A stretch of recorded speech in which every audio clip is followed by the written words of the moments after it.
Right there. Thanks for taking. Oh, that's my water. Oh, that's yours. I thought it was just a rando. No, not random. That's my water.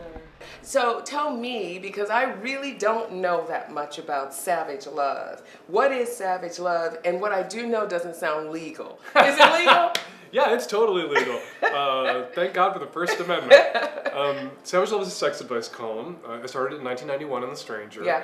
And the idea behind it was I was going to write a sex column and an advice column using the language people actually used when they talked about sex with their friends. And the same kind of attitude and approach. And with a gay sensibility, but talking to straight people about straight sex. The column was always about straight people and straight sex. And it's gay, you know, I'm trying to make straight people gayer because it'll make their lives better. And in some ways I'm trying to make gay people straighter. And somewhere there's a balance between these two sexual extremes, that there are lessons in the gay sexual norms that are good for straight people that they could borrow, and vice versa. I want to shift gears just a little bit to talk about It Gets Better, and really kind of seriously talk about the impact that suicide may have had on your life. For me, growing up, I was briefly suicidal in high school because I was the good one. I was the good son, I was the good boy, I was in a seminary, and I thought it would be easier for my kids, I thought it would be easier for my mom and dad to bury a kid than to have a gay kid.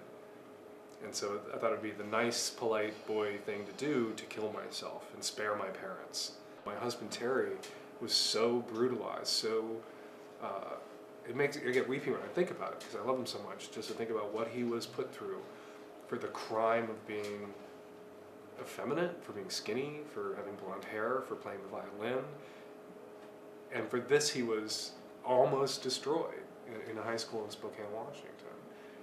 You know, when a gay kid kills himself, what he's saying is he can't imagine a future with enough joy in it to compensate for the pain he's in now, to make getting through this period worth it. And what we wanted to do, what Terry and I wanted to do with the first It Gets Better video, and with encouraging other LGBT adults to make them, was share our lives. Not to brag, not to show off, but to show that what they're being told about being a gay person is a lie. That they can have family, they will have friends, they'll have colleagues who respect them for the work that they do. And the idea behind the project was, with this new technology, with YouTube, we have the ability to bring the LGBT support group to them. Yeah.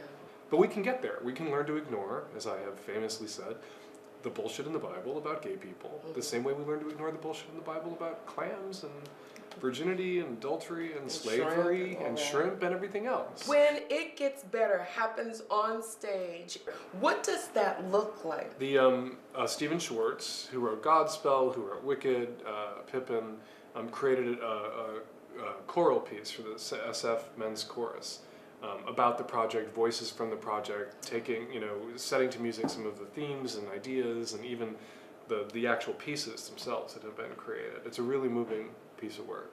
Nice. I want you to answer the question. You love the Neptune Theater because... I love the Neptune Theater because it's such a historic place. I love, you know, it's a building with ghosts and a building with history.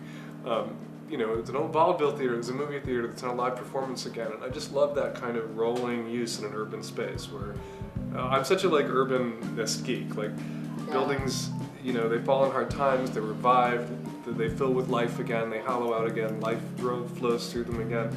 This building will outlive us all, and has outlived many, many, many generations of Seattleites already.